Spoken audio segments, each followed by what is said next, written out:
안녕하세요. 오늘은 정의롭게 걷어차여진 아주 정의롭게 걷어차여진 두 개의 계층 이동의 사다리에 대해서 말씀드리겠습니다. 이 우한 폐렴이 터지니까 경기 변동도 끝나고 여러분들 삶이 좀 뭐라 그럴까요? 다 정지된 것 같고 뭐 자영업 하시는 분들은 장사가 안 되고 정말 안타까운 말씀 드리겠지만 이번 우한 폐렴 끝나도요. 중국 폐렴이 끝나도 달리 나아질 거 없어요. 의외로 사람들끼리 서로 접촉이 없어도 사는데 지장이 없다는 게 밝혀졌을 것이고 아마 끝나도 소비 습관 특별히 바뀌지 않을 거예요. 네, 너무 편하고 좋은데요. 예, 사람들 쓸데없이 없고 허세 부리는 사람 없어갖고 쇼핑하러 다니기도 너무 좋고요. 예, 지금 상황이 저는 특별히 나쁘다고 생각 안 합니다. 정말로 필요한 사람들만 필요한 곳에 가는 그런 거. 쓸데없는 접촉하지 않으니까 괜히 원하지 않는 사람하고 만날 이유도 없고 너무 괜찮습니다. 말씀드리면 앞으로는 더 이렇게 될 것 같아요. 지금 완전히 계층을 이동시키는 이벤트 중에 하나입니다. 스페인 독감이라든가 이런 거 생각해 보세요. 그거 끝나고 어떻게 됐나요? 잉여를 형성하고 있었던 사람들 싹 다 없어졌습니다. 삶이 힘든 순서로 다 제거되는 거죠. 노동에서도 해방되실 겁니다. 사람이 없어도 굳이 많은 사람들이 다 같이 출근해서 사무실에서 고생하지 않으셔도 일하기 싫어하시는 분들 많잖아요. 굳이 출근해서 일 안 해도 회사 잘 돌아가는 거 보이시죠? 그래서 오늘은 정의롭게 걷어차인 사다리에 대해서 말씀드릴 건데 크게 두 가지입니다. 첫 번째는 지나친 청렴을 요구하는 것. 지나친 청렴, 공무원들이나 기타 다른 사람들이 누군가 부탁을 하지 못하게 되는 거예요. 김영란 법 때문에. 원래부터 이 증여라는 것은 힘이 센 사람이 주는 거잖아요. 많이 가진 사람이 덜 가진 사람한테 주는 게 증여 아닌가요? 원래는. 그런데 봉건 사회 이래로 권력을 가진 사람이 피지배 대상에 대해서 주는 것이 일반적으로 선물이지만 피지배 대상, 그러니까 신분이 낮은 사람이 자기가 원하는 것이 있을 때 권력자를 자기 발밑으로 깔아버릴 수 있는 게 어떤 방법이 있을까요?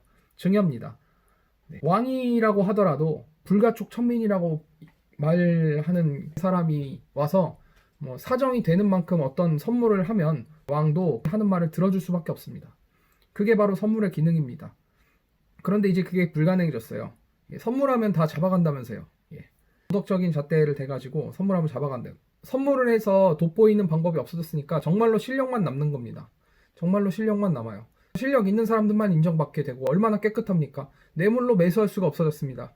그런데 이게 역설적으로 사회 계층상 낮은 위치에 있었던 사람들이 다시 기어 올라갈 그 모든 방법들을 다 차단해버린 겁니다.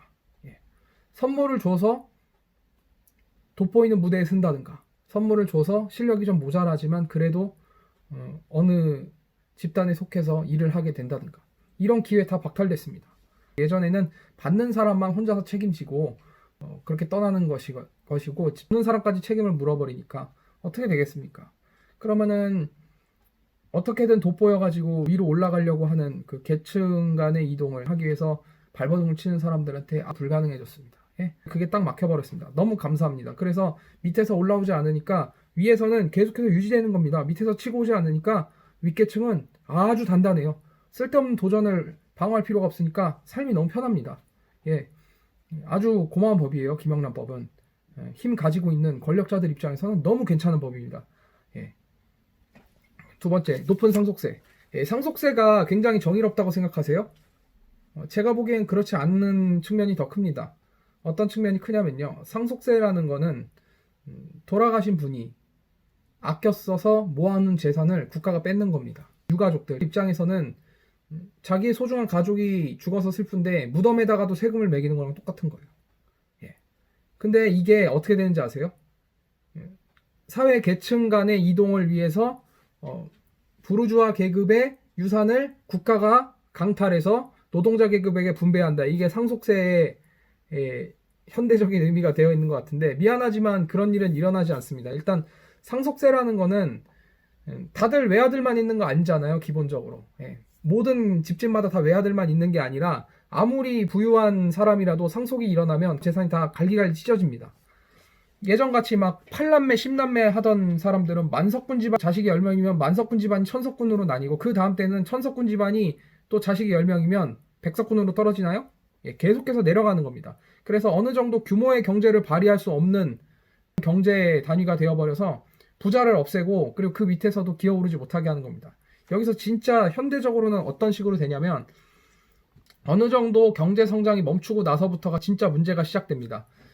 이거는 미국하고 일본의 사례를 압축해서 말씀드리는 건데 미국하고 일본은 2005년부터 2015년 정도 사이에 미국과 일본 역사상 가장 많은 수준의 상속이 일어났습니다. 네.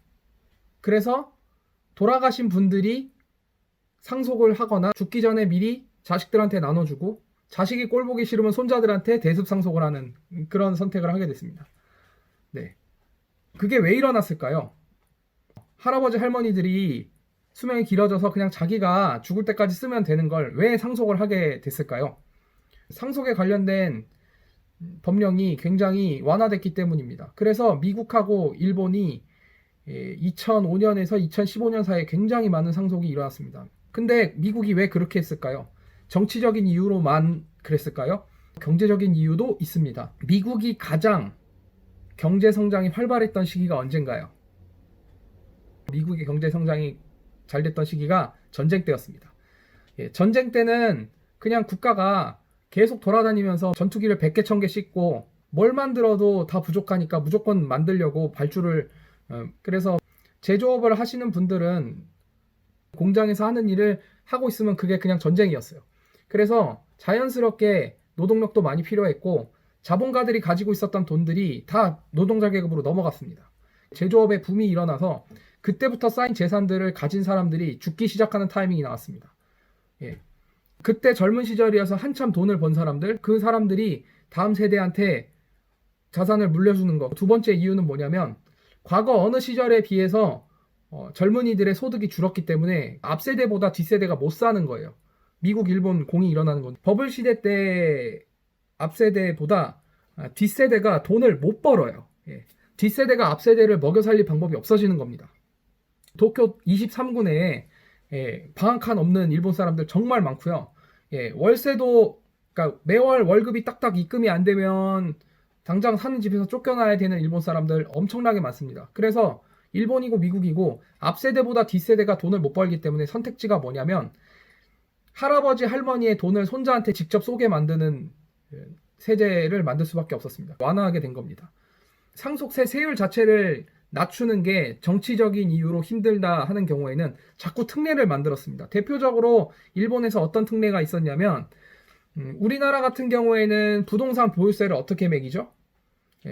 면적이죠. 그래서 아파트 한 칸이라 그러면 아파트 면적으로 과세를 합니다. 그런데 일본에서는 타워맨션, 그러니까 한국으로 치면 아파트 같은 타워맨션에 과세 대상이 구분 소유되어 있는 아파트 한 칸, 맨션 한 칸의 면적의 기준이 아니라 그러니까 고층 빌딩에 붙어 있는 구분 소유되어 있는 그 개별 독립된 한 필 한 필이 가지고 있는 대지 지분이 과세 대상이 되는 겁니다.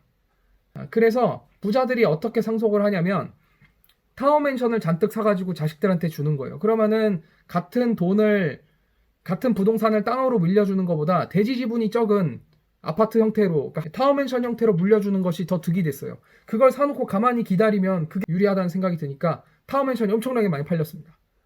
그런 식으로 해서 할아버지 할머니 세대의 부가 어머니 아버지 세대를 생략하고 손자 세대로 바로 갔기 때문에 일본에서 조그만 버블이 있었던 거지 무슨 뭐 아베가 잘해서라든가 화폐를 뭐 유동성을 헬리콥터 머니를 뭐 차원이 다른 양적 완화를 했다는 이유 하나만으로 일본의 경기가 좋아졌던 게 아닙니다. 슬슬 이제 할아버지 할머니 세대들이 갖고 있는 그 재산도 동락이 시작하고 그렇게 되는 타이밍에 우한 폐렴이 중공 폐렴이 등장을 해서 일본은 정말 힘들고 미국 같은 경우에는 다행스럽게 그 할아버지 할머니 세대들이 굉장히 부자이기 때문에 할아버지 할머니 세대의 부가 손자 손녀 세대로 넘어가면서 굉장히 경제가 좋고 고용도 잘 됐던 겁니다.